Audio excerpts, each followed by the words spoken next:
welcome to Small Town Underground, Kingdom Lum Small Town. Good evening, welcome Sunday evening, our third live stream for the weekend. So here with me tonight is State Senator Colton Moore of our district up here in Northwest Georgia. How are you doing, sir? Doing really well, Roy. All right. Doing really well, man. We thank you so much for being on the show tonight. I'm trying to get everything, as always, ready to go, and everything looks like it's up and moving along. Let me know in the chat if you can hear us coming through loud and clear. All of my metrics look good. And so we're just gonna lay back and have a. You got like a spaceship operation in here, man. I'm telling you, this is a nicer setup. It's crazy. It's a full-time thing, man. Trying to get all this done and trying to get all the words and all the streaming together. So, I keep joking. One of these days, when I win the lottery, I'll have somebody help me do this. So, that's looking great. Well, I appreciate it, man. Welcome to the show this evening. So we're gonna get right in. I imagine that we'll have some pretty good comments this evening. So we're going to talk about all kinds of stuff tonight. But I just kind of want to start out the show with kind of how we met, like how I came to know Colton Moore. And as a lot of people know, we were very big on the Second Amendment, and we were on kind of grassroots up here trying to figure out how we can just band together and get some things passed in our counties to support the Constitution and the Second Amendment. And I didn't really know Colton back then, but a lot of people had talked about him and how he'd ran in Congress and before this, the State House, fight for constitutional carry. Right, and so that was a big, huge thing. And I didn't know him, when he was in that. And so we kind of met through all the Second Amendment stuff, and Colton would come out and support, and just a very smart guy. And I actually worked with people, went to school with him, that was like, man, this dude is really good. And so I just kind of think back on that, of how everything kind of fell into place now, and how he never stopped just pursuing, trying to make this state a better place, and to get in there and to kind of clean up all of the issues that we've had, and now here we're sitting with him tonight, especially after everything that's happened. It's just like we've been pretty successful, Roy. I mean, we knew each other before constitutional carry was passed. People thought it didn't have a snowball's chance, and where, and yes, we got constitutional carry, and we haven't stopped there. You had Alex on earlier in the weekend talking about the Second Amendment Preservation Act. So that was big. I mean, the fight continues, and I think the Second Amendment Preservation Act is going to be 20 times bigger and better than constitutional carry. I do. I think a lot of people are like, this is the pinnacle of what we're trying to do, because the gun lobbyists, they never stop. They're never going to stop attacking the Second Amendment. And so we keep coming back bigger and stronger. And to me, like Alex and Georgia gun owners, those are the true people that are fighting right alongside with us for like true conservative, Second Amendment values, not this incremental things or things that he would inhibit you from having a full Second Amendment, I mean, I think it was last week or so, I walk into the Capitol and there's all these doctors there. They got their white coats on and they're pushing, this safe storage nonsense. They want to make it a law to where you have to put your firearms in a safe and then let the state just list off reasons in which you can take them out, which is basically how they do it over in Europe. The guy's got the audacity to tell me, he's like, well, we've looked through the Constitution and we can't figure out, there's no reason you couldn't pass this law. And I was like, well, the Second Amendment. Well, you just tell me where in the Second Amendment it says that we couldn't mandate that you put guns in storage. Right. And I was like, well, it's pretty simple. It says to keep and bear arms. I was like, keeping them is putting them in a safe. Right. But bearing them is having them on my side. Absolutely. And, that's when the other guy kind of rolls around the corner. He's like, well, we've got companion legislation that would just give people a tax credit. $300 to buy a safe. And it's like, well, any free citizen shouldn't have to pay $300 more in taxes to lock their guns up. I agree. And on top of that, we talk a lot about this Georgia Data Analytical Center, that was passed by our governor back in September, and how, they're trying to be able to take all this data and be able to transfer it between different agencies and state lines and whatnot. And Georgia's not the only state. We're talking about dozens of states that have their own data analytical centers. And the whole point of this is, why would anybody, let alone even a money safe or a gun safe or anything, why would you want to willingly give the state, that kind of information to be put on some kind of list that can get shared all over the place? The state shouldn't know how many guns I own or where they're at. Absolutely. Yeah. It's none of their business. That should be it. Exactly. And if you've been following along, we've been talking about it was HB 971. This is a Safe Storage Act, which is like, but it's a Republican bill. Let's not forget that. It's a Republican bill. As Alex pointed out, it was actually a Democrat bill. The session before, or last year's session, that from like Michelle Au, it was just basically taken by 6 Republicans and kind of add some extra words. Why do you need Democrats when you have Republicans like that? Exactly. Yeah. Well, that's my whole point, Colton, and that's a little bit about what we want to talk about tonight, because you seem to kind of be in this kind of corner over here. It's you against the world right now. So, I mean, we're moving the needle. And, absolutely. I mean, when you don't have any help down at the Capitol, you got to work even harder. There's always kind of been a presence of like a freedom caucus at the Capitol. The problem is right now there's only like 2 and 3 of us. Right. And used to there were 10, there were 15. But the stakes have never been higher, and there's so few of us there. But the world is at an awkward place, especially when the federal government continues to fail to do its job as a government. Right. We got to go back to, what is the purpose of government? Mm-hmm. Well, one of the main purposes of government, proper roles of government, is to provide for public safety. Right. And we see that the federal government is failing us when it comes to public safety, when we have this illegal immigration coming in at these record numbers, when we have more people that's come across our border than the entire population of Georgia, right? And then we've got these politicians who continue to ignore it. Mm-hmm. They just ignore. So think about this. Like a year ago, we had when Abbott was sending the buses to Washington and New York, those buses were traveling through Dade County, Georgia, up Interstate 59. I've got a lot of disagreements with our sheriff over there, but one good thing that he did was he talked them back onto the bus. Mm-hmm. Well, then they just drive up into Tennessee, they get off the bus, and then you start hearing reports of, they would go up to the Hardee's or the McDonald's and start begging for food. Right. These people, we don't know where they come from and what they're up to. And of course, people say, oh, you're just fear-mongering. Well, what we do know in many cases is that so many of them are indentured servants, right? So we know that it used to cost $2,000 or $3,000 to get across the border from the cartel. Now it costs like $15,000 to get across the border. These people then, they don't have $15,000. They become indentured servants. So then they get an address. The cartel moves them on forward into some area of the country, and then they start working off their dues. Yeah, the bracelets, right? I've seen the videos. Yeah. Think about the news. I guess it was like 3 weeks ago now. It was Brentwood, Tennessee. You had this Colombian cartel who had brought these people over, and then they said, go out there and rob these houses and bring back the bounty, and then that'll pay your way. Mm-hmm. So they're criminal illegals by definition, right? And then one of the things that just boils my blood is when we have these Republicans, and there's been a lot of Republican senators in the last week who have been taking a lot of pressure after my video at the airport. Yes. But they're saying, oh, that's the federal government's responsibility. We don't have any role there. Well, that's insane. It is the federal government's responsibility, but they are failing us. They're not doing their job. So then it becomes our job to get the job done. Absolutely. I mean, what a cop-out that is. So where's our governor at on this? Has he contacted you? No, absolutely not. Because while this happened, I know he went out to Texas to go hang out at the border when this video and these things are happening to you here in the state at our own airport. It's kind of a week before that, he was on Fox News and they were asking him questions about the debacle in Texas, and he's like, "Well, I stand with Texas.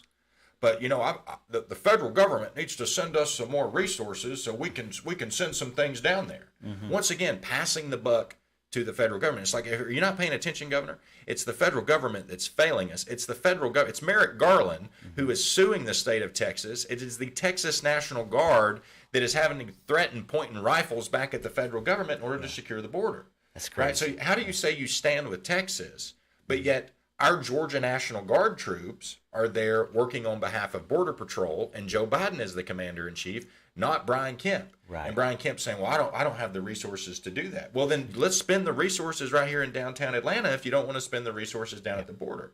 Yep. And then people say, "Well, we just don't have the money." Well, where are we going to find the money to deal with the issue as the issue continues going forward? Because think about this. I've got superintendents here in Northwest Georgia who have called me up and said, "We have, illegal immigrants being dropped off at the schools." Right?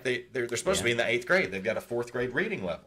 Okay, it normally costs like $7,000 a student to teach a student over the year. Right. Okay, so if this student doesn't know English, they have a 4th grade reading level, you now have to bring them back up to the 8th grade, and now you have to find someone to translate into their language. Who pays for that? The state of Georgia isn't sending any money. Right. The federal government's not. It's the local taxpayer that's having to pay for that.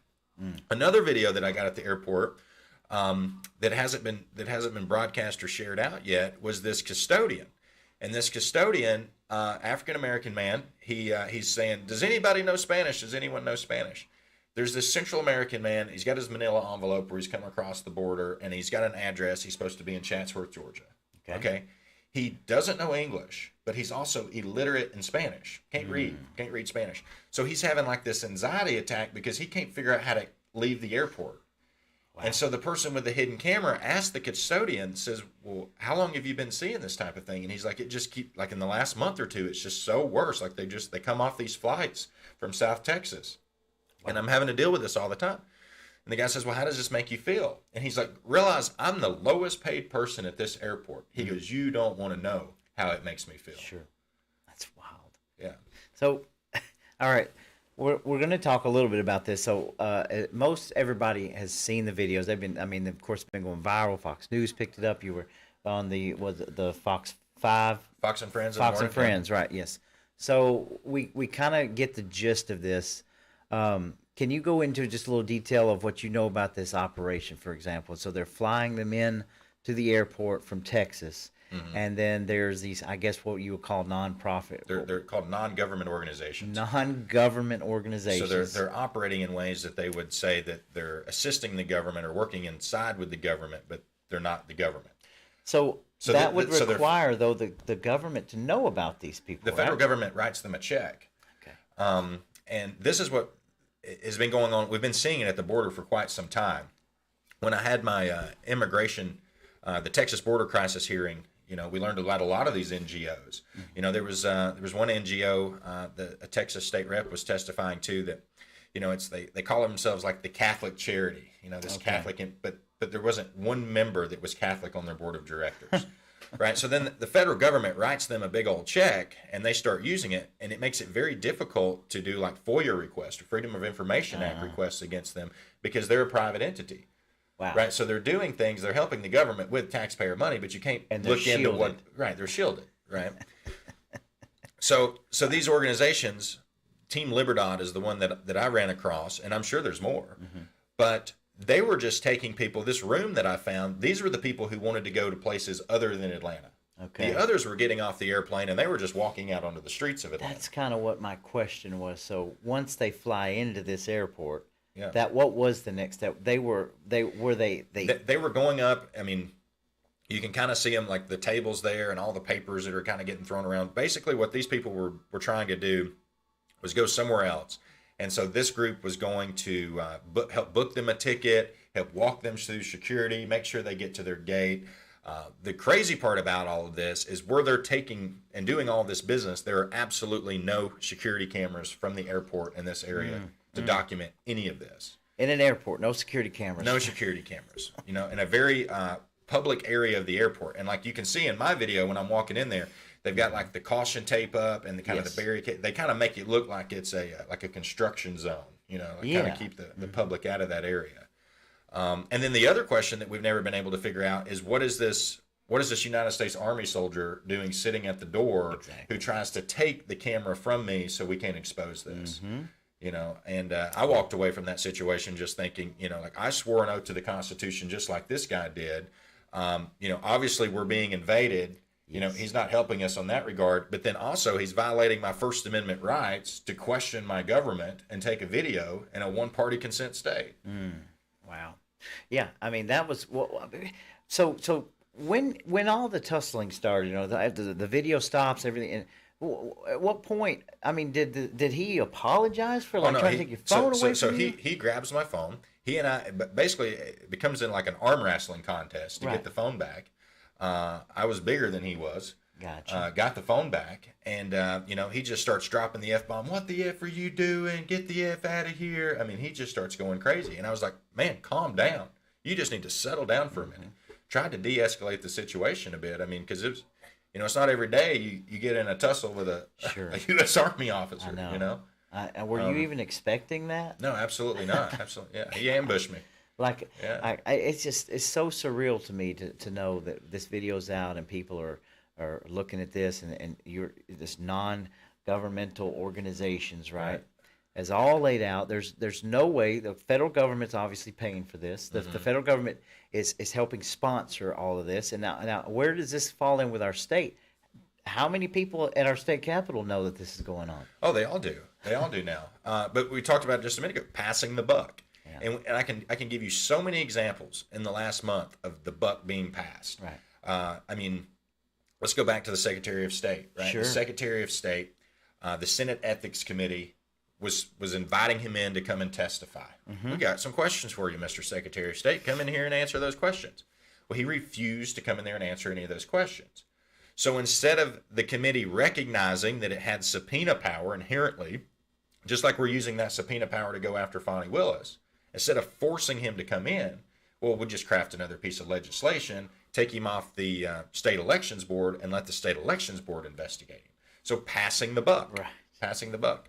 And they tried to do that with Fonnie Willis, right? 5 Right. months ago, you know, calling for the special session. We need to investigate Fonnie Willis.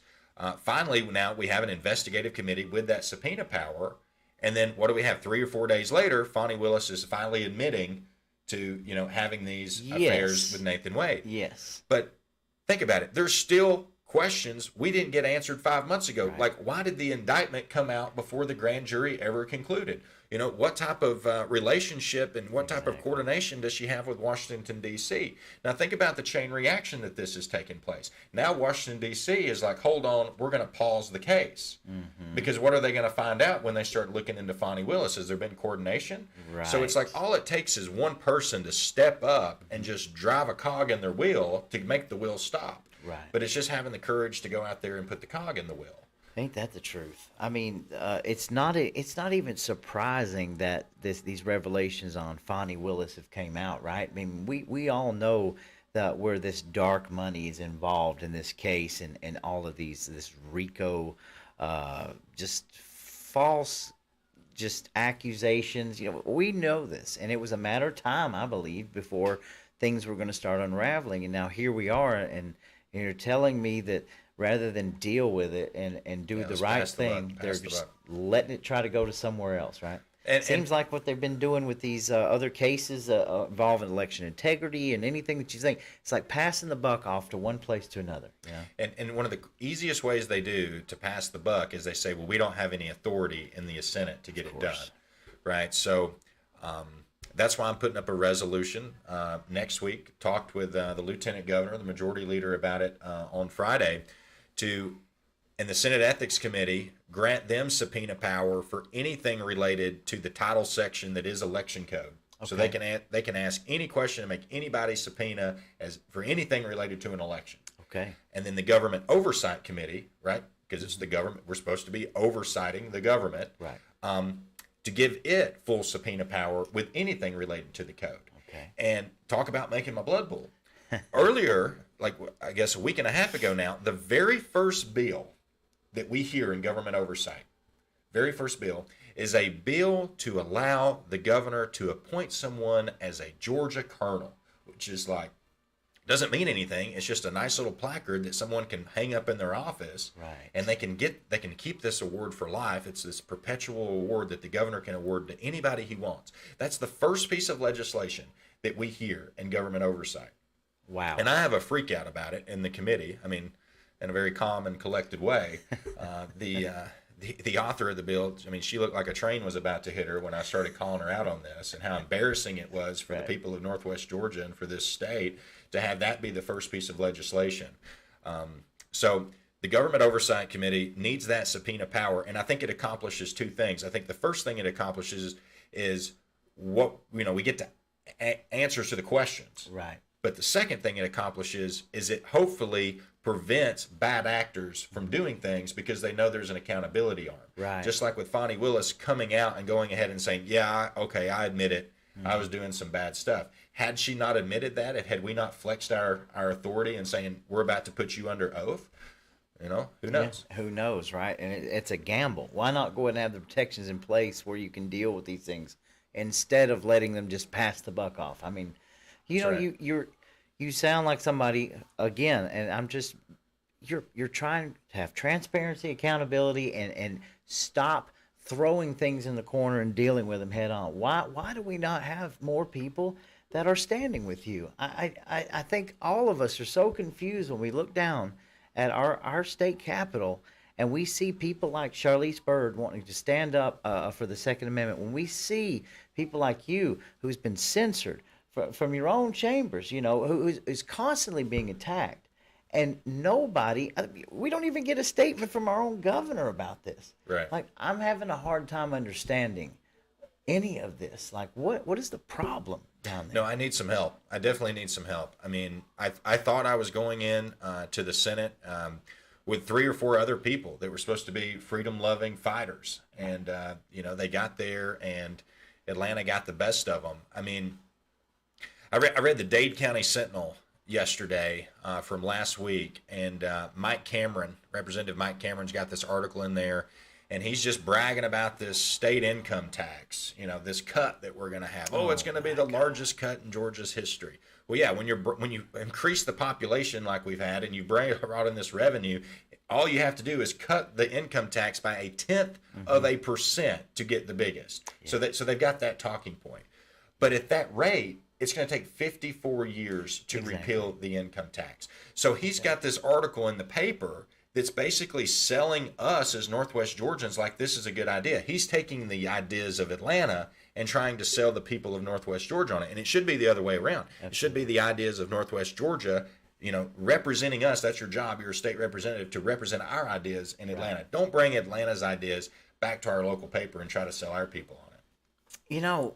When I first heard, I heard from some people I was talking to, about this tax cut, and they were touting it, and I read the bill and I read the articles with it, and I walked away like scratching my head, because it's not like I'm an ungrateful person, right? It's not like I'm somebody who just can't see, the good with the bad. But when I read this, I found I was kind of like, how are we celebrating this? This is really a drop in the bucket. It's a fraud to the people. It really is a fraud to the people. Yeah. And why would anybody be touting that as an achievement? It's not an achievement. We have 2 years now of surplus in this state, billions of dollars surplus. Yeah.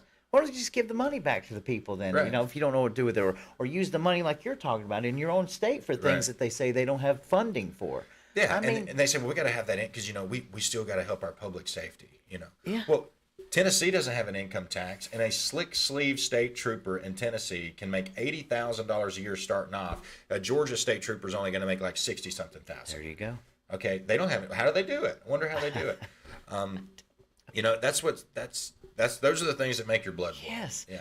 I'm supposed to be satisfied with this little bitty sliver, and then them telling me eventually the way it was told to me, first of all, Georgia will eventually do. Yeah, I'll be 84 years old. You will not live to see the day. I'm sorry, but I'm not buying it. Just like you're saying, the first piece of legislation, like, I feel like that we're on fire here. I feel like we are in dire straits in this society. We're losing everything, and they're focused on an award for somebody. Okay, and that's not the only deal. Okay, Higher Education Committee. I'm on the Higher Education. The very first piece of legislation in higher education.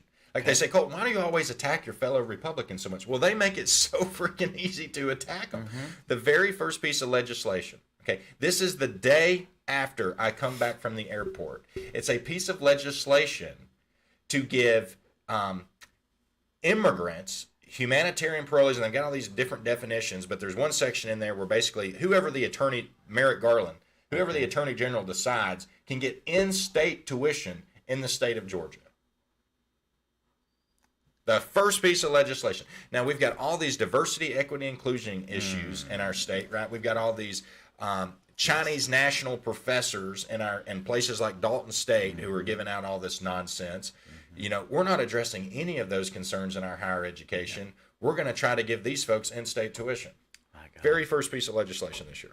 That's crazy to me. That's really, really crazy to me. A so-called Republican-controlled Senate, a so-called Republican-controlled higher education committee.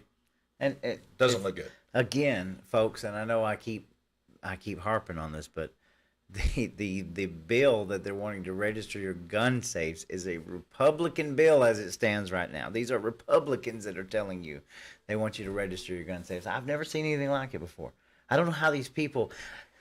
I mean, I got a little bit. I didn't get to see you when I went down to the Capitol. I got a lot of video footage. We went into a lot of offices, talked to a lot of people, and I'll tell you, Colton, I was the most disturbing thing about it, because I was there with Paper Please, and we were helping them out, asking them questions about, can we not get paper ballots? Can we get away from Dominion? All these things. But there were two things that alarmed me like crazy. The first thing was the majority of the people we talked to had the same talking point, saying, well, we've never really heard about these things from our constituents. Our constituents never really reached out to us. And of course, this very people that we're interviewing, they were saying, hey, we've sent you emails, we've tried to make, but I'm talking about it was like a talking point. Pass the buck. And Pass the buck. Yeah, and the second one, there was one in particular that halfway through he just stops. He's like, hey, who do you work for? And we're just kind of taken aback, like, what do you mean, who do you work for? And he's like, yeah, who pays for all this? Like, who do y'all work for? What organization? And, I just got in my car because I was off work and knew they were going to be down there, and I just showed up. And I was taken aback, and they're like, we don't work for anybody. Well, yeah, but who pays for your signs?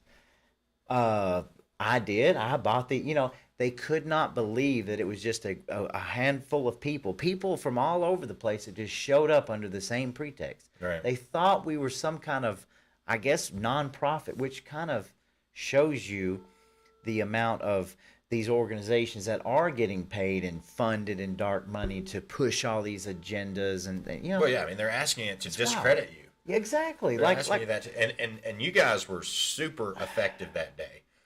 Day one of the legislature, I mean, I saw countless legislators getting backed up into a corner with the paper ballot, and you had all the cameras out there, and you're like, make a statement now. It was fun. They were totally blindsided. Oh, yeah. The disconnect, Colton, the disconnect is what kills me, is that you cannot sit there and, I mean, maybe I look like a dumb hick, I got my work clothes on, I work for a living, but you cannot sit there and look me in the face and say something like that and expect me to take you serious. Like, you really don't know what's on the minds of the people. Like, we don't care about an award ceremony. We don't care about in-state tuition for the people. We're trying to fix this state, and it was pass the buck, just like you've said. Right. Pass the buck somewhere else. Well, it's not me. It's this one over here. It's constantly. Politicians, they get elected, and the very first thing they want to do is hide under their desk. Okay, that's the first thing, because they're like, I got elected, and as long as I don't make any moves, I won't make anybody mad, and if I don't make any mad, I'll be able to keep this seat. So as constituents, we have to get over there and just beat the desk and say, get out from under this desk and do your job. Right. Yeah. It's crazy. It really is. And I'll tell you this. I was told from the beginning, I guess it was last year, when you were up there and we watched every speech you gave on the floor about every bill and how you explained it, and people were like, he's not going to get anything done. Nobody's going to want to work with him because he's going against the grain on all this thing. And it was like, I didn't care. Like, I was like, look, I'm not. What I'm trying to get done is a free and fair state of Georgia ruled by the people. Right. Like, this man is up there doing what he's supposed to do and voting on these things regardless, And look where we're at now. You've been censored for all of this. All of these things that went on, but you've been vindicated along every step of the way. And here we stand with this, and it's like, why can we not get more of these people to understand that they are fighting against the very people who are fighting for the right things? Yeah. I mean, is the money and the lobbying and all that, is it that powerful? I mean, oh, absolutely, absolutely. My God, man. You know, I love it when they say, "Oh, we can't get anything done. We can't get anything done," and you just look at the things that we've gotten done. You know, I heard Steve Bannon say the other day, he's like, there'll be, decades where nothing happens, and then there'll be sometimes weeks where decades happen. Decades happen. And I feel like that's kind of been, my time in politics. We've had so many crazy things happen, and been honored to be right in the middle of it. Wow. To be pushing where we need to be pushing. But those people who said, remember when I was running last, they're like, "Oh, he said he wasn't concerned about grant money. Grant money. We're going to lose all this grant money." And if you look at how much grant money has come to Northwest Georgia in the past year, it's like the governor's like, "Man, we got to start stroking some checks and sending them to Northwest Georgia so I can maintain my influence up there." So I'm sorry. In full disclosure, we had dinner, a good dinner before this, because I consider you a friend, even though I'm not supposed to. But we've known each other a while, and we talked a lot about these things. And he'll tell you, right? I'm just sitting here flabbergasted, like, why, because I cannot understand why more people aren't getting like. It's almost like you are this leader that's like literally like just bush hogging a path for everybody to go down, and you're taking all the arrows like from all angles, and all they have to do is just get in the line and say, "Yes, we're going to do this." I'll tell you what boosts my battery. And it's not happening. Yeah, well, I'll tell you what boosts my battery going through the days. It's like this past Saturday, I got to speak at the Cobb County GOP meeting. Okay, that's a pretty big GOP meeting, and those Cobb County senators that are there, I've heard it in the back rooms. Them give the excuses like, "Well, we just have to trust the judiciary when it comes to Fonnie Willis." They don't say that publicly. Oh my God! Right? Okay. Or it's the federal government's job at the airport. It's not our job. But then when you put out these videos, when you push like I've been pushing, those people then suddenly reach out to their state senator and they're like, "We just saw this video at the airport. What are we going to get done about that?" And then that senator has to respond back to them with what they told me in the back room. And that's the federal government's job. So for me to be able to expose all them for what they really believe in, that's why they've censored me, right? That's why they don't want me in their caucus anymore. And, that's fine, because maybe we'll get some more freedom-loving people, some real fighters to come back in there. Absolutely, we have to. Because these are the things they don't say in public, and if you force them to say it in public, I think that's the first step to getting them out of office. And that's a good point. And here we are now in territory where, like, the old way of doing things, right? This omnibus bill method. We're going to slide into, borrow from Peter to pay Paul. We're going to do these little things. We're going to have the little backdoor handshakes. Everybody's watching now. Nobody trusts the government. Nobody trusts our elections. Nobody trusts our judicial system. Nobody trusts our monetary system. You've got people now that are like, that never could spell Legiscan, and now they can go and they can look up a bill. Right. And it seems like we have a very small percentage of people that are moving in the right direction, because they're like, the buck stops here, right? We're not passing it. And you still have these, I don't want to call them morons. I'm just saying you've got these people that are still trying to operate in the old ways. Like, they cannot do this. They are being exposed daily. I mean, you think a few of them would figure that out and say, I've got to stop this. Like, we've got to move in the right direction. Yeah. I think an example of this is they always say, "Oh, we're the number one state to do business in." Oh, for 10 years we're the number one state to do business in. It's like, how much longer can they pitch that fraud and people believe them? I mean, the number one state where they say we've got 10-year record. It is a Georgia-based magazine that is saying that. Okay, so then we talk about our income taxes, right? Well, most of the corporate cronyism comes from tax credits to avoid that income tax, which all that is a form of welfare. So people like you, people like me, any other hardworking Georgian who's getting up in the morning trying to work and make a living and pay their taxes, well, what are they doing with those taxes? They're using it to subsidize all their corporate cronies like those in the film industry. Oh yeah. And Hollywood. if we didn't have an income tax, that type of nonsense wouldn't exist in our state. I agree. I think both. Of course, we are way overtaxed in every way, shape, or form. We know this. Right. I don't know where the breaking point is for people. And believe me, taxes are a hot button topic right now because of the inflation, the home prices going up, the grocery bills, and now people are like, why are we? I'm the same way. Why am I even paying taxes to a state that A, is not representing me or my values, right? That would literally vote against my constitutional rights, or B, why would I want to pay taxes to a federal government that absolutely does not represent me? Or is giving all of our money to Ukraine? Yes. And Ukraine isn't having any elections anymore. They're arresting American journalists who are questioning them. I mean, absolute nonsense what they're doing. Nonsense. Israel, there's these proxy wars that we are fighting in.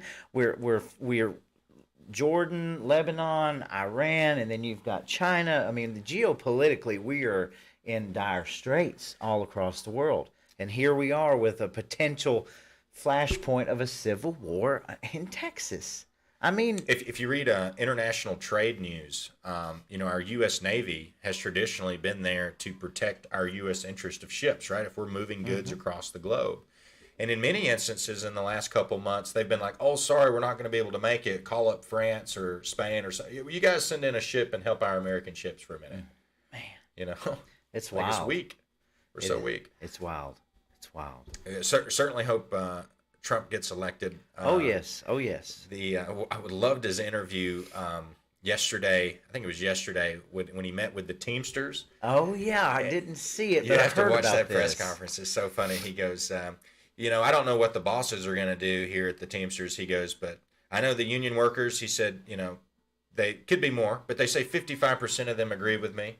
Could be more. He goes, but, you better start agreeing with me. He's like, or else with this border crisis, there's not going to be a Teamsters anymore. 100%. And I'm going to tell you something, folks. If you don't believe it, I was union, and there's a lot of union people out there that support, Donald Trump. I mean, it's a no-brainer. I go back to let's talk about the Democrats for a minute. At a certain point in time, a Democrat like my family who owned farmland, they were just diehard Democrats back in the day, growing up, that kind of thing. You don't have that anymore. I mean, I publicly state if you could put a D next to your name this day and age with the amount of evil and the amount of just nastiness that the Democrat Party is clinging to, there's something wrong with you at this point. Like, there is no excuse anymore. I mean, this is where we're at. And so how even these unions and Teamsters, I mean, how on earth could that anybody stares somebody like Joe Biden or his administration down in the mirror and go with it? Right. It's beyond me. Are we living in a true idiocracy? How does Joe Biden have the audacity to go walk on the picket line when the border is wide open and all of these jobs are about to be replaced? Exactly. Yeah. And we all know Joe Biden, I mean, regardless what you even think about the border, he is working with the cartels, and he is working with keeping the border open. It's a derelict of our duty, right. Or his duty for this country, and it's that wide open, and yet no accountability, and people are still. I mean, it blows my mind, Colton, that we can sit here and see it so plainly, yet we've just got these bad actors everywhere. Right. It's beyond me. So. Yeah, no doubt. All right. So what looks like your screen we is are blowing got a lot up. of comments. Thank you all. So we're going to do some comments. We don't really know how long we're going to go tonight because we're just, like I said, we're just taking it as we go. So I'm going to back up here, and I'm going to start with some comments. Okay. Jennifer Jones Hilligus, it's good to see you. Jonathan Garcia, he says this is amazing. Yeah, it is amazing. Private contractors like fact checkers. Yeah, exactly. 100%. It makes your head spin. So giving them first class service, of course, I think we all know about all the money and the phones and all these things and the free tickets to wherever. It's insane. And yeah, our tax dollars are hard at work. Zach Brandenburg, good to see you tonight, sir. State senator from next door comes to mind. Yes, sir. Yeah, I got you. Zach says accountability. Yeah, we can talk about accountability in a minute. Things are starting to happen with that. Betty Breddy, good to see you. She says, thank you, Senator, for great leadership. I agree. Thanks for sending me to the fight. Yes. Lisa Adams, it was very disheartening. Let's see. Donna Chastain Waters says, Charlie Chuck. Okay, they're tagging people. Okay. Zach says, I pay my taxes. I went to Dalton State. I worked 3 jobs and paid cash for it my last 2 years. Worked my butt off. They're wanting to let people coming over pay the same price, better yet, when they get scholarships and grants first because of their skin color. Ridiculous and despicable. Amen. I couldn't agree more. Amen. And I'm going to tell you, we talked about the diversity, inclusion, equity, all this. I mean, it's alive and well, regardless of what they try to tell you. It got such a bad rap, and so they wanted, Larry Fink from BlackRock wanted to pull that terminology back. But I can promise you, it's alive and well in our. And that's what they've done. They've just changed the definitions. Exactly. They're really good at changing the definitions. We say, you can't have diversity, equity, inclusion, this nonsense. Well, they'll just change the definition to make it something else. Right. Same thing with the illegal aliens, illegal immigration. Right, then they just come up with this will be a humanitarian parolee, or this will be some type of asylum. I mean, they just keep giving different definitions. Yep. And at the end of the day, they're illegal immigrants, right? They Absolutely. illegally cross the border. So you can assign them whatever definition you want once they come across. That was a real good George Carlin bit about the definition of words, how shell shock went to all the way through its iterations to post-traumatic stress disorder. It's like a pretty little word. We measure nuclear energy in sunshine units. That kind of thing. So it's pretty crazy. Lisa Adams, that was Jason Ridley. Yes. So she was talking about the guy that was asking us who we worked for, and who sponsored us, who bought us our signs. That was the guy that was like, who do you guys work for? Who do y'all work for? So he deals with a lot of lobbyists. Yeah, apparently so. So. Zach says, and this is from Republicans, time for us to get to work and get them out. That's right, Zach. Agree. Zach is a RINO wrangler. Yeah, he is. He is a RINO wrangler. Is. Zach's got a bright future ahead of him, and he's such a integral part of everything we're doing up here. And the great thing about it is, I think he knows how to bring people together, and he's got the energy and the charisma, and it's always a pleasure to be around Zach. I feel like I'm gonna be working with Zach for years. Well, we brought him in from Cartersville. That's right, and he excited to have him. He lives right down the road. It's great. It's great to have him. So I mean, we got a win here in Walker. So. Charles Stoker, finally, I'm on 35 minutes late. That is not good enough, sir. You should never be late to this show. I'm chastising you publicly on air, Sir Charles. I'm just kidding. Zach, Jason? Oh, yeah, I'll tell you about that later. Jennifer Tudor, because our previous senator is a paid lobbyist. So, yeah, and we tried to. That's the rumor. She's talking about Jeff Mullis being out on a paid lobbyist, and he's sometimes he's got his badge on, sometimes he doesn't have his badge on. But he's at the Capitol either way, so I guess. And we have confirmed he has a badge, right? He has a badge. Because Alex Dorr tried to look him up on the lobby list the other night, and he's still not appearing on the list yet. Yeah, so. I can't wait to find the video of him, at the Senate talking about the necessity for lobbyists to have this badge. And then, he passed this law, but now he's not living by the law that he passed. That's great. Denise Burns, the mighty 14th Denise Burns, good to have you with us this evening. The legislators cannot fathom the idea that regular Georgia citizens would be on the same page and take initiative themselves. Everyone down there is getting paid, making bank. Yeah. So that's about sums it up, right? There you go. It all boils down to money, right? I mean, it's exactly. all a money game. Exactly. I go back just the Matt Gaetz interview that he did on Tim Pool about his first time being wined and dined by lobbyists, and them asking him what he's interested in. And I'm interested in Armed Services Committee. Well, come out to this steakhouse. Mm-hmm. And they go out to the steakhouse, and they basically sit him down with all the lobbyists at the table, and they tell him, say, look, we're going to give you this committee job, and all you have to do is every time that these guys need a vote in this, and this, you just vote with them. And he's like, and what if I don't? What if I don't want to vote for it? He's like, well, you can either take this truckload of money and vote with these people, or we're going to ruin your life. Yeah. Yeah. And they're just, Carrie Lake, for example. Look what happened in Arizona, Carrie Lake. I mean, don't think that just happened in Arizona. So yeah, I think the perfect example of that is today. Look at Governor Kemp and where all this money has come from. Right? Ah, the war chest. The war chest. Who created the war chest for him? It was our former senator Jeff Mullis. Yeah. Yeah. Absolutely. Okay. So then, if you've got that type of money, you suddenly aren't answering to the people anymore. Yep. You're answering to that type of money. Mm-hmm. It's another example of this is think about Texas. Governor Abbott had an opportunity back during COVID to shut the border down. Yes, he did. Okay, you go to Mexico and you say, what's the difference between the cartel and the government? And you ask somebody in Mexico that. They're going to say, well, it's synonymous. It's one and the same. Okay, everything coming across there is run by the cartel. Okay, so how do you stop the fentanyl coming across? How do you stop the human trafficking? Well, most would say the solution is you have to cost Mexico more in legitimate trade than illegitimate trade. Yes. So Governor Abbott shut the border down. He said any vehicle coming across had to go through a Texas public safety inspection. And of course, we know government doesn't work very well, so that line started backing up and getting longer.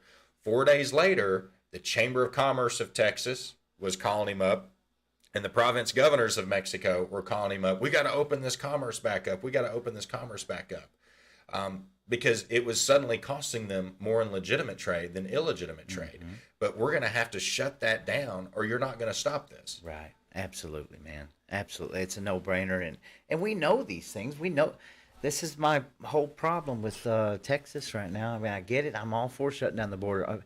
Why now? Why January 2024 when this could have been handled a long time ago? Yeah. You know.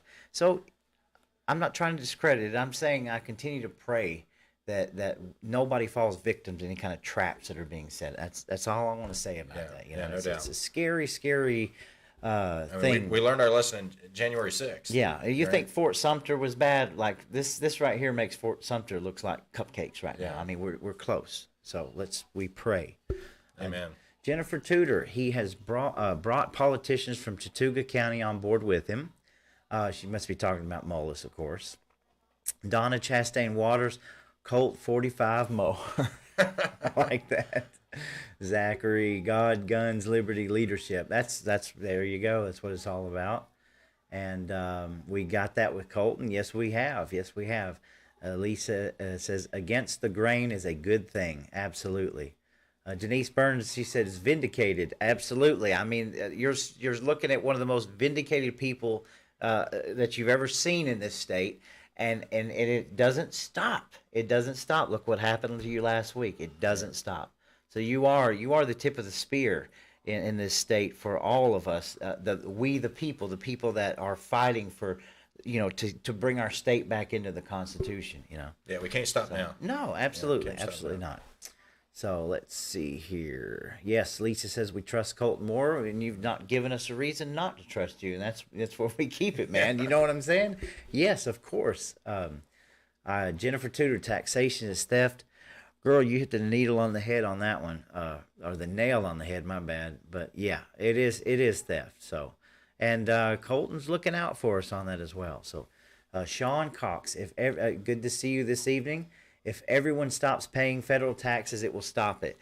That's something I would really if you guys want to know, and Senator, if you want to know the water cooler talk around the town, everybody is talking about they are tired of their taxes paying in every year, and it's not representing them. I mean, this is what people are talking about right now. Ready for the tea in the bay. They're ready to throw the tea in the harbor. So perhaps maybe we should have a big conversation about that soon, Sean. I'm all for it. Sean Cox, head of the union, are corrupt. They take workers' income for themselves, do research. I mean, there's a lot of corruption in the unions. I mean, of course, and I do believe that unions try to police some of that stuff, especially in the more rural areas, right? But we all know the cities. I mean, good Lord. Jennifer Tudor, we appreciate you, Colton, Chattooga County. Conservatives have your back. Amen. Oh, thank you. Charles Stoker, no one likes Biden's invasion policy. Absolutely not. And that's tar and feather territory for me. Let's see. Vetting is good. I believe so. Rhinos, bad. Patriots, good. Absolutely. Joe Joanne says Colton and Roy, two great patriots. Hi guys, thank you, I appreciate that. Zach, Joe just drove by the studio. Dadgummit, Zach was just by here. Yeah, you should have next Zach. We're gonna Stop in next time. We're going to. Zach's got a lot of stuff going on right now, and I'm trying to set aside a couple of dates where me and Zach can just hang out here and No, just he's really talk. got the Young Republicans. Yes. Boosted Yes. up. You got to go with them too, didn't you? Yeah. Oh, yeah. We you did got- some axe throwing. I thought it was good practice for taking down tyrants. you know? Absolutely, and anybody out there, man, if you've got some young people that are wanting to get involved in some of this stuff, we're working on a couple of different programs through the school system, through our GOP, and we can hook you up with Zach and the Young Republicans. So. One of those things those doctors said to me at the end of our conversation, he said, well, your ideology is a dying breed. It's a dying breed. And I said, I'm the youngest state senator by quite a few years, so I would argue that there is a resurgence coming. Absolutely. That you haven't seen. Talk about, we feel like we're broke. The next generation, they really feel broke. Yep. Right? Absolutely. Well, I've got an 18-year-old. Yeah. Who's fixing to start college. Yeah, exactly. Look at the housing market. Sure. Look at the groceries. Look at the insurance that you're having to pay. Look Right. at how everything's inflated. How on earth Right. are our children supposed to afford anything? They'll be in the this first economy? generation in American history that will be poorer than their parents. Yes. Yes. And I believe Let wholeheartedly that sink by in design. just for a minute. I know. First generation in American history. I know. It's scary. It is, yeah. I don't know. I when I was 18, man, I was clawing to get out of the house. You know, Yeah. could get my own apartment and everything. My kids, I don't know how they're going to do it. Right. So, it's crazy. Mike Pons, good to see you this evening. And they lie about asylum. Absolutely, they do. Alex Sharp says, "Hey, Charles Stoker." Oh, hush, Charles, for goodness sake. Lisa, Lisa Adams posted your video. Your video, it was the one that you did where you was at the airport, and she on TikTok, and she has got over 1 million views on that. So you want to talk about going viral, man? Yeah. It is. Lisa, thanks for sharing it. Yeah. Oh, Lisa, she's one of the best. She's one of the best. So.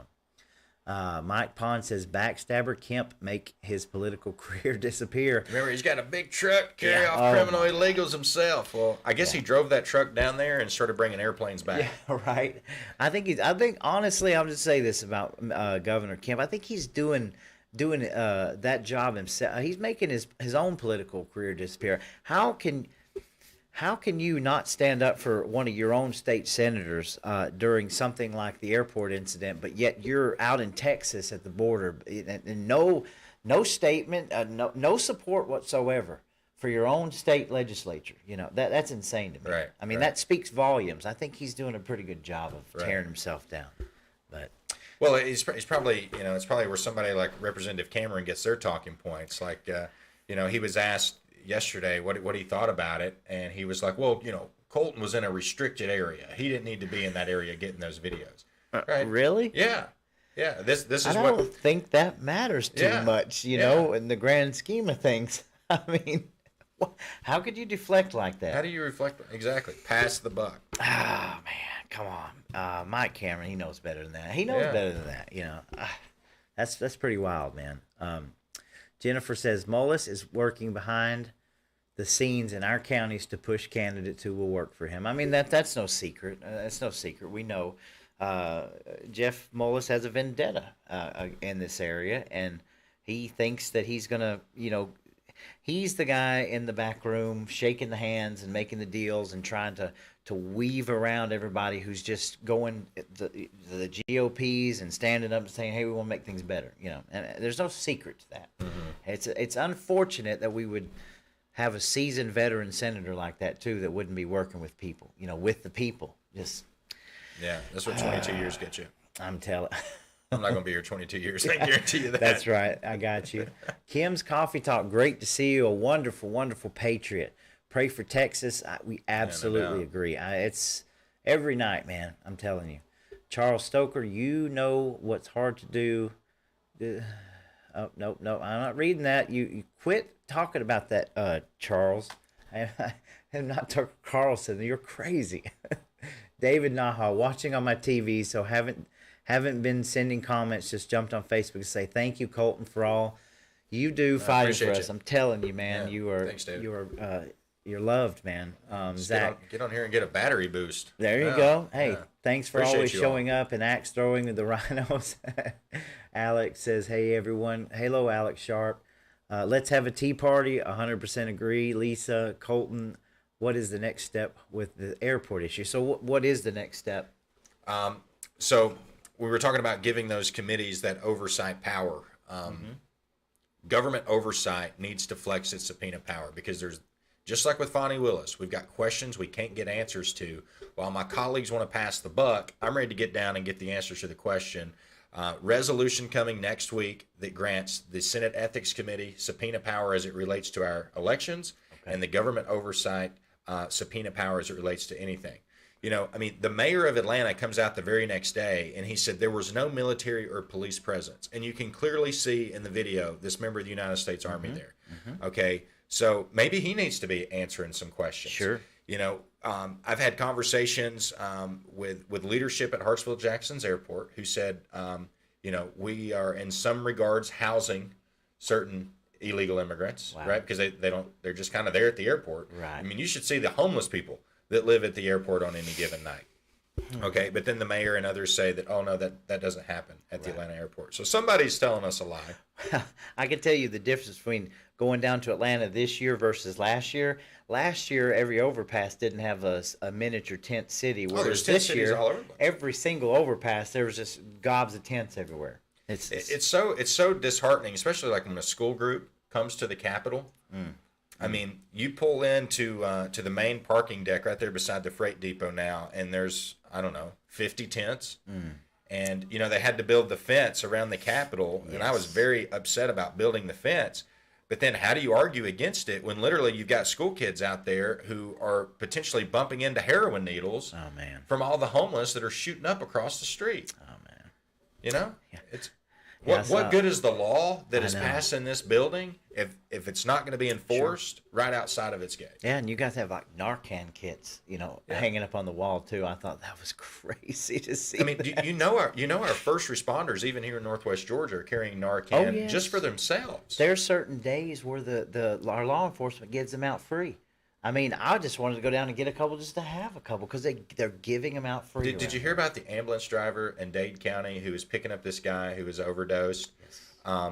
Gets him into the ambulance and starts driving to the hospital in Chattanooga, and his whole world starts closing in around him. And all he did was just touch the guy's arm, got a little bit of the powder. I mean, that's how dangerous this stuff is. We lost a DTF agent like that here in this county. Wow. DTF agent did a drug bust and apparently got some on his hand and ended up dying from it. My So, gosh. it's the truth. Shut the border down.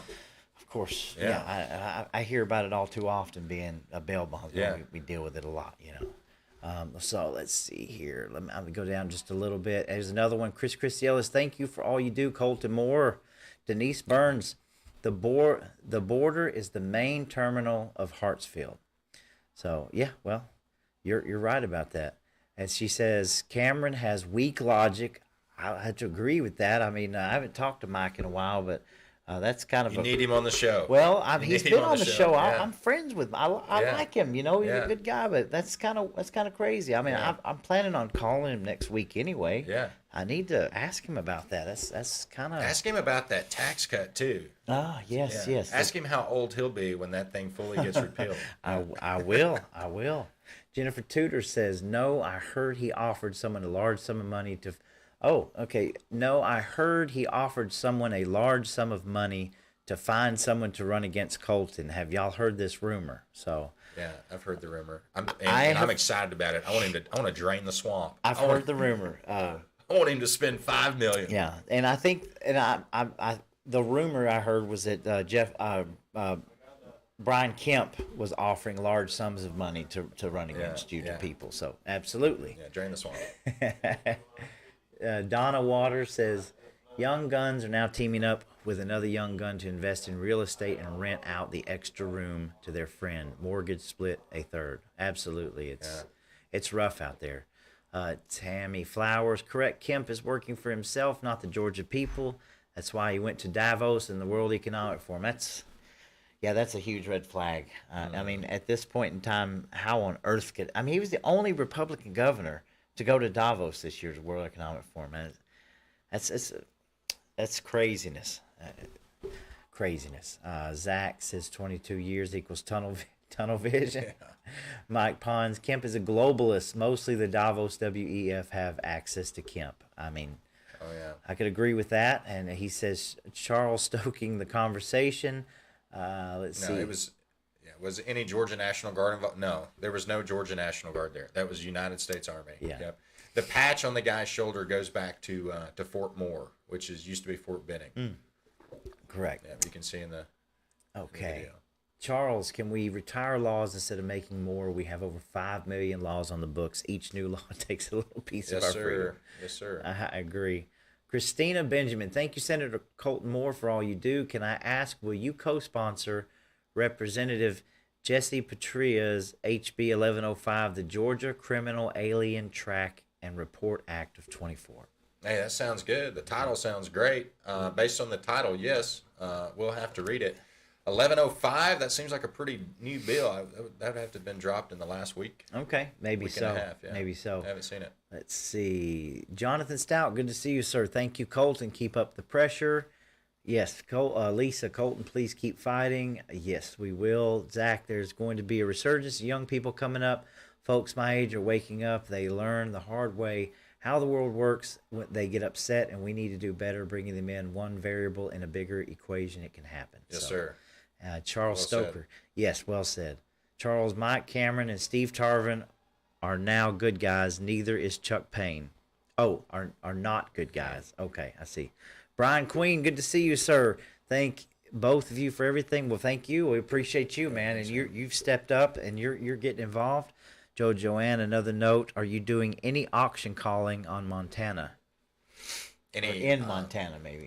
No, I haven't had the pleasure to go to Montana now in over a year. So, I love Montana. That's the last free place, Isn't it? Oh yeah, I mean they don't have any sales tax. Like you buy a thing of gum for 99 cents and you hand them $1, they give you a penny back. Wow, that's Yeah. awesome. Yeah. Like no regulations. Like nobody's got like a license to do very basic things. Like here we license everybody on everything. Yes. And it's just a way for people to push out competition. Let's get the government to regulate our competition. Wow. So, okay. Let me ask a few questions moving forward. So, okay, we've got people just pouring in. We'll stop with the comments. So, you're in what day is it of the legislative session? I think 13 right. or 14, something like that. So, what are we looking at right now? Give us your bird's eye view on like where we're at. Any special bills that people need to grab their pens and write down. Anything? So we're in the second part of session. So all the piece of legislation that was there last year is still up for grabs. Okay. Everything that didn't get passed last year could potentially be passed this year. Wherever it stopped in the committee process last year, it's there again. All right. Okay. So there were, I don't know, probably 100+ bills that could be brought to the floor, kind of like at any given time, if we're allowed on the rules calendar.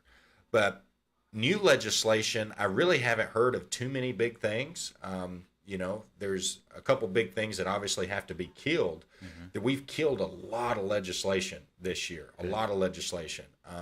Some of that legislation has literally been killed by, it shows up in committee and I'm running to the lieutenant governor and I'm just like, whoa, what in the world is this nonsense? And, a lot of politicians like to talk about what they can get passed.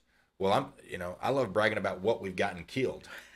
What legislation we've gotten stopped dead in its tracks. Yes. And there's been a lot of pieces like that. So, like we had this when the hate crimes bill was coming through. Of course, let me answer your question too. What do we have on the subject? But I do want to tell this one story. Yes, please. So we had the hate crimes legislation. I have voted against all hate crimes legislation. Will continue to vote against all hate crimes legislation. Hate crime is a thought crime, which to me is a clear violation of the First Amendment. When a piece of legislation spends more time telling you what it doesn't do than what it does, that should be a red flag. 100%. Okay. But there was also another piece of legislation that related to hate crimes that started including things like passing out material, passing out flyers, putting up campaign signs. The legislation included littering laws. Which, if you go out and you put a campaign sign up on a right of way during campaign season, you are technically littering. Okay, and the way this thing went through with the legislation, it says if you coordinated with someone else to potentially put out, say, a campaign sign, and the whatever crime you may have done, whether that be littering or whatever, if the other person thought of it as hate, so say, So it's a one-way street. Yeah. They can say, okay, go ahead. Okay, so Senator John Albers brought this piece of legislation. Okay. It goes to the Judiciary Committee. It gets heard. And the majority leader of the Republicans, Steve Gooch, motions for it to move forward. My God. And it's like, what type of can of worms are you opening up here? Like, if Stacey Abrams is elected governor, Roy, you and I, we're going to jail. We're going to jail, right? Man. So I go to the lieutenant governor, and his attorney was even helping Albers advocate for it. And I was like, his attorney was up on the dais, and I was like, what are you two guys, what is going on here? He's like, the bill's dead. It's dead. It's not going any further. I said, that's what I needed to hear. Yeah. I needed to hear that. Okay. So I think they know that I will stir up enough ruckus. Absolutely. That if I'm bringing attention to something, it's like, it's okay, we'll just kill it. We'll just kill it. Can you tell us a little bit about the bill? I think this moving, while we're on this subject, there's another bill, I believe it's another, I think I don't have the number, but it had something to do with sharing. If you shared like artificially made posts or anything within so many days. That bill's dead too. That was insane to me. I and can't believe it's because of grassroots activists. There you go. Literally, like we see it, and the grassroots movement is strong enough now. Yes. That if me or Charlize or one of us sees something crazy and we get word back to the grassroots and people start texting, they start calling their senators, that's what's knocking this stuff out. That's what I'm trying to get these people in Atlanta to understand. You cannot pass this idiotic legislation down the road because 10 years ago nobody even knew when you were in legislative session, and now we are watching it every single day. You can't do this anymore. Right. They can't do it anymore, man. I mean, we're watching you. Yeah, and we're going to continue to watch. And what would we do if you didn't? I mean, we've got to have people like you that to call out this BS, right, and tell them, man, because they're down there telling us, well, we've not heard from our constituents. We didn't know anything about this. Yeah, because they're too busy telling their constituents what they need to hear from Atlanta. Yes, right? Yes. This is not going to stand anymore. Okay, go ahead. The election integrity, I get asked that all the time. What's going to happen with that? There's a couple pieces of legislation. Everybody's vying for their fame and fortune with that one. Okay, they're like, oh, I'm going to get rid of the QR codes, or everyone's looking for that one piece that they're going to get all the press. Like they really saved the day on election integrity. Unfortunately, I'm not so sure that any of those pieces are going to get passed and with enough substance to make a difference. Honestly, I think going into the next election cycle, the best thing we have going for us is, like you've talked about many times before, everyone's watching. Okay, no one's going to be putting up with the cardboard up on the windows anymore. And the fact that the movement is so strong. I mean, when you have the black custodian at the Atlanta airport saying, you don't want to know how this makes me feel. Right. Okay, how are Democrats going to campaign to the black voter anymore? I don't know how they can. When they can't afford anything anymore and all of their money's going over to Ukraine. Yes. And now, like, their rec centers in the cities are being taken over by illegal immigrants. Their schools. They're shutting down school to house. Yeah. So tell me how they're going to win the black vote. I don't know. These people are cray-cray. And the black vote is the base of the Democratic Party. And so if you eliminate that from the base of the, I mean, all they've got is a bunch of hairy-legged women in Atlanta. So they're not going to win. I've got so many like black friends who are just. It's not. There's no. They understand the system and the uniparty and how it is, but it's amazing to me how like if you're black and you want to come out as a Republican or something, you get called an Uncle Tom or some crazy like it's shunned upon. And I'm like, you guys are. People not understand, like, I can't tell you how many times right here in Walker County I've had campaign signs up in black individuals' yards and drive by 3 or 4 days later and the sign be on the ground, and I pull in the driveway and I said, well, what's going on here? We talked, everything was good. You had the well, some members in the community asked that it'd be better if we just kept peace and I take your sign down. It's like, Colton, I'm still voting for you. Yeah. But I can't have your sign in my yard. This is truth right here. Yep. They're scared because they're afraid of backlash from, family members and things. I get calls all the time, and bless them, I understand it, Right. But I'm like, we've got to get past this skin color, this That's racial BS. We got to get past all this stuff. We're talking about common sense versus a complete We're idiocracy. all equal Americans. Yes, absolutely, Americans. man. It just gets my blood boiling, Yeah. And I have to tell the story. One of the main people that started Silent No Longer with me, the movement, we had thousands of people, was a black guy. Mm-hmm. And he wanted to remain kind of anonymous because he said, I don't want the backlash from my family. And I was like, man, I totally understand it. And I love him. He's one of my closest friends, But it's sad whenever our culture is to that point where we can just pin people and say, you got to stay in your lane because of the color of your skin. That's ridiculous to me. Right. But anyway. Yeah, no doubt. So also, I wanted to ask you, what about you guys just did the RICO. Did you drop a RICO bill? So I dropped the Stop Political Persecutions Stop Act. Political Persecutions Act. Right. Okay. And I only got one other signature on that, and that was Senator Brandon Beach. Well, thank you, Brandon Beach. Thank you, Senator Beach. He's also the only other senator that signed on to my repeal the income tax in 5 years bill. Okay. Gotcha. So Senator Beach, pretty darn well conservative. All right. It was funny that we had these Republican senators say, hey, all of us that are going to endorse Donald Trump after Ron DeSantis dropped out. Of course. Okay. Then they're like, okay, we'll endorse Donald Trump. So they said, we're going to meet at this spot, off to the Capitol here off the side. We're going to get a picture. And I said, wait. Is this a picture of all the people who are endorsing Donald Trump or are endorsed by Donald Trump? And Brandon Beach and I are probably the only two that could claim that type of endorsement. Nice. The reason why the Stop Political Persecutions Act is so important is because even if you remove Fani Willis, right? And Fani Willis is a blaze of flaming glory right now. But even if she's gone, the case still exists of the 19. Okay, so basically what would happen is the prosecutorial counsel, not to be confused with the commission, but the prosecutorial counsel, which has always existed, would basically say, is there any other prosecutor out there who wants to take this case? An example of this was like Lieutenant Governor Burt Jones, right? He was going to be number 20 in the indictment as a conspirator, okay, in this big RICO scheme. Yes. But Burt Jones was able to prove that Fani Willis was raising money for his opponent, and the judge ruled that was a conflict of interest, so Fani Willis couldn't charge Burt Jones. Okay, so then he takes that, or the guy who's in charge of the prosecutorial counsel, and says, does anybody else want to take this case against Burt Jones? Well, Burt Jones is a lieutenant governor. He's the second most powerful guy in the whole state. And every other prosecutor in the state was like, I don't know. I'm probably not going to do that. Right? So this thing just kind of slowly dies a death. Right. So then if Fani Willis, we get rid of her, we're still just hoping that no other prosecutor in the state wants to jump in and take this. And maybe they're scared enough not to do that because they realize how much public pressure there already is. Mm-hmm.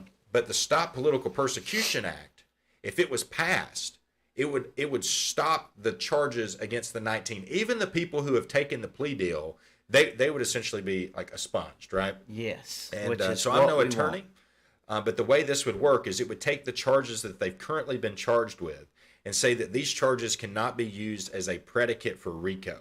Wow. Predicate for RICO meaning that's where Fani gets all of her jurisdiction because the RICO charges, as if she's going after a mafia, she can operate outside of Fulton County. Okay. So if you just draw the line there and say these charges can't be used as a predicate for RICO, then she would have to drop the charges against everybody. Wow.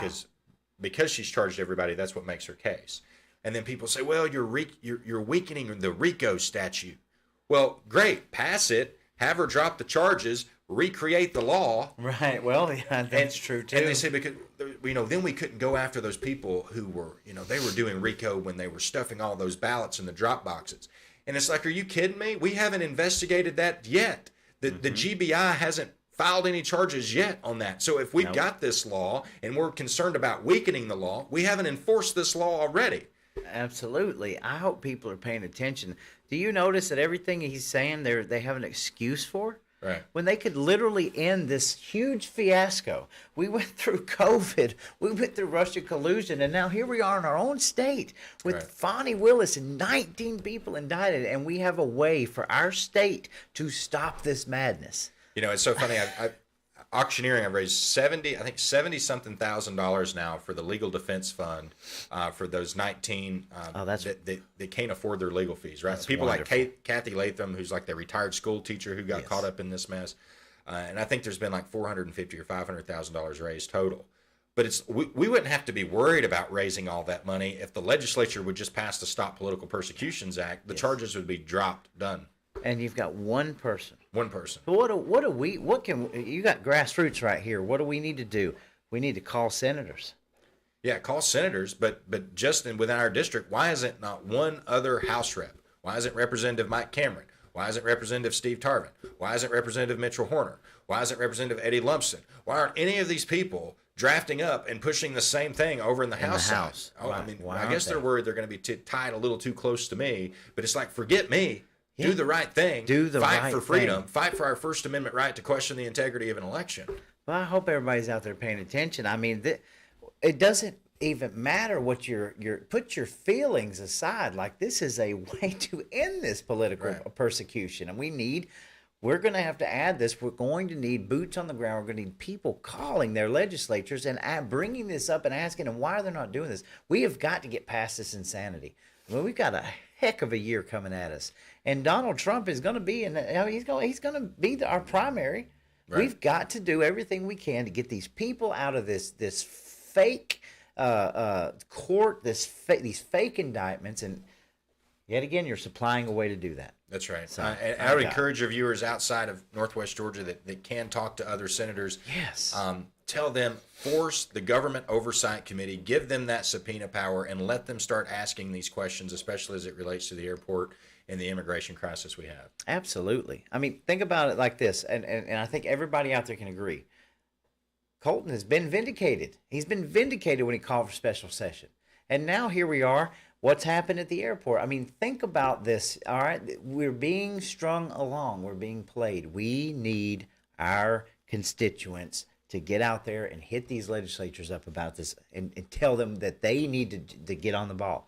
I've got a whole list of people I'm calling next week. The best leverage you got is if you don't do what I say, I'm going to run against you, or I'm going to campaign for someone running against you. Right? There you go. There you go. I mean, guys, you guys know whenever they censored him, I did it live on air. I called every single one of them legislators down there, the senators, and I said, I'm going to do everything I can to primary you. And I'm not kidding. I'm going to work with people to primary them. The primary won't stand. it's wild. The primary challenges have already started. Oh, yes. Okay, some of these senators from different parts of the state have already got primary challengers who are well funded, and they're already putting the pressure on them. And it is absolutely amazing to watch the reaction of these people on the Senate floor. You know, last session they were big, bold, and arrogant, and this session they're frightened, they're scared, they don't know what to say. You don't see them grabbing the microphone anymore because remember they're like, if I'll just hide under this desk and I don't cause any controversy, maybe everything will be okay. Wow. So it's amazing when and just even if somebody on the other side of the state primaries another Republican sitting state senator, all the other ones they start thinking, oh man, it must be close. Oh, yeah. Right. So don't think just because you can't do very much that you can't make a big difference, because you certainly can.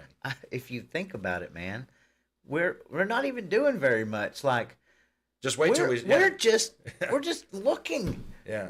Instead of like watching, the TV, we're clicking over and say, "What's the latest legislation?" Right. We're reading somebody else sharing information that would normally never be shared. Right.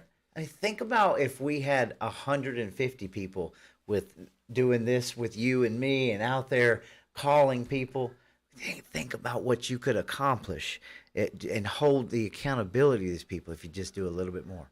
Oh, no doubt. So, now you brought Wait up, till everyone who's not paying attention starts showing up. At the there you go. Yeah. There you go. Now let's talk about you for a second. So what's your future look like here? You got some. So I'm running for state senate. I wish Marjorie Taylor Greene would realize that. Yes. I think she kind of started. I mean, there's signs going up. Surely she kind of realized that. I hope But so. Poor Congresswoman. She's just been worried sick that I'm going to run against her. But I'm not.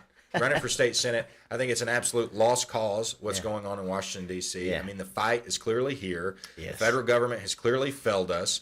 As much as Congresswoman Green tries to fight for us, she can't do it by herself either. And I don't see the needle moving up there very much, right? It only continues to get worse. So the fight is here. It's in the state of Georgia.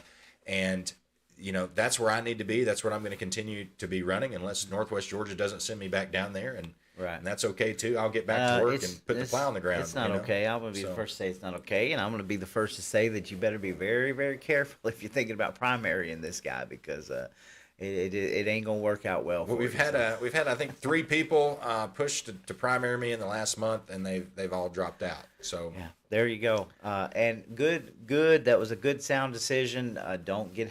I mean, I'm just telling you now. Anybody that wants to primary Colton Moore, man, you're wasting your time. There's no way. So. I appreciate that. I'm telling you, man. You see the comments. You know these. I don't control these, and everybody's got your back, man. You're doing a great job. Well, thank you. So yeah, Marjorie. Let's somebody out there remind Marjorie that this guy's running again for Senate in Georgia. Yeah, there we go. Please. I mean, I heard she was in Floyd County last week, and none of us even knew she was there. Yeah. So it wasn't on the flyer, and I was like, how did we miss MTG? She was just in Floyd County, you know? It's kind of weird. Marge, pick up the phone and call somebody. Let us know. So anyway, I'm going to just kind of give you the floor, and I want you just to tell people what you want to tell them, man. I would just reiterate, we need help. And I know many of you watching have already been, putting in the hard hours, not only in your regular job, but also in the political scene. But start recruiting others. Like I said, the stakes have never been higher, but the fighters at the Capitol have never been fewer. And encourage your own state reps and state senators to start getting on the ball and getting the job done. I agree. I mean, in the end, what are you asking for? Not much. Just do your job. You swore an oath to the Constitution. Protect it. Yeah. Protect your people. Let's have some transparency in what we're doing. Right. No more hiding in the shadows. No more of this stuff and crap. Let's get things right in this state. All right. That's right. And if we can't do it, you stick out like a sore thumb, man. I mean, everybody is watching you. I love joking at the Capitol now because the running joke on any piece of legislation was always, it's for the kids. It's for the kids, right? You'd have like on Sine Die Bingo where lobbyists would check off things I heard at the Capitol. One of the things was always like somebody says, it's for the kids. So I say that at the Capitol all the time now, every piece. I'm like, this is for the kids. What do you mean this is for the kids? I said, this is for the next generation of Georgians, and if we don't get it right, they're going to be toast. Yeah, amen. I agree. That's what kills me again about this whole movement and these coalitions and this kind of establishment, RINO, whatever you want to call them. And it's like, what are you guys fighting for? Because at the end of the day, I just want the truth and I just want some transparency and I want to move things in the right direction. Right. Like if I'm being chastised for that, what does that say about your movement? Because I don't see, if you're having to go in the back room and make deals and try to slide these things in and tit for tat, something's wrong there. We don't have to do that. And you've been a great proof of that, I mean, appreciate that, Roy. Charlize Bird, I plan on getting her on the show because she stands up and they call her the crazies and now they're calling us the Colton's crazies and all that. I'll wear it with a badge of honor. Yeah. I mean, if this is what you want to call people who are genuinely like trying to just get rid of all the bad stuff, man, then I guess I'm crazy. I've heard not that we're the crazy people, we're the angry people. The angry people. Well, yeah, I mean, I guess we've got right to be angry when those Republicans that aren't Republicans are so happy about all the corporate deals they're making and all the money that they're getting patted in their back pocket. Yeah, they're pretty happy. So I guess that makes us pretty angry. I guess so. Yeah. I don't want any of that stuff, man. No doubt. I don't. I just want some freedom. Yeah, there's some freedom. Leave me alone. That's Let my vote count. Let me keep my money, and stop doing all the crap, man. But that's right. Live free or die. That's right. Well, Colton, I think we're going to wrap it up there. All right. So, thanks. I appreciate all the comments. So many people were here tonight. This is probably going to go far and wide. You can help me share this, like, subscribe, Let's get this out to the public. I know a lot of people, just like Alex Dorr, if you want to get straight to the point about the bills, about the things that are going on in your state, just like Commissioner Ellsbury, you go to these sources. That we're right here. We're talking. We're open book here. Colton's been an open book the whole time. Man, we appreciate so much and all that you're doing, and you, everybody loves you, and you just keep doing the good work, and we'll be right there beside you, man. We got a country to save. Let's get it done. Absolutely. Yes, Thank sir. you. Thank you. Everybody, we'll resume back with the regular schedule Wednesday show this coming Wednesday, and as soon as I get all of my audio fixed, we'll be having a lot more interviews. So that's what I'm waiting on right now. We're gonna get out of here. Enjoy your evening. We love y'all. We thank y'all, and we'll see you soon. Be a RINO Wrangler. That's right, Yeah. Rhino